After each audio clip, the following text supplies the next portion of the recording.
சும்மா விடாது நீ நல்லாவே இருக்க மாட்டேன். என் மாப்பிள்ள என்னடா காலையிலேயே குடிச்சிட்டு எங்கடா விழுந்து எந்திரிச்சு போய்கிட்டு இருக்க?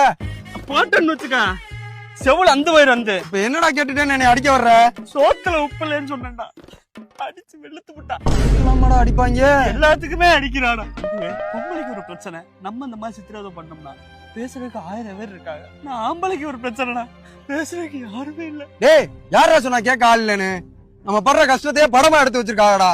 வா. படம் பேர் என்னதுயா? ஆண் பாவம் பொல்லாதது. படம் பேரு மாப்பிள்ள கரெக்டா இருக்கா? இதே மாதிரிதான் மாப்பிள்ள, கல்யாணம் முடிஞ்ச 40வது நாள்லயே பொண்டாட்டியும் தாலி போட ரொம்ப கஷ்டமா இருக்கு. கிளம்புடா. இப்படித்தான்டா சமைக்காம என் பொண்டாட்டி ரீல்ஸ் பண்ணிக்கிட்டு இருப்பா. என்னடா ரொம்ப பயமுறுத்துறீங்கன்னு?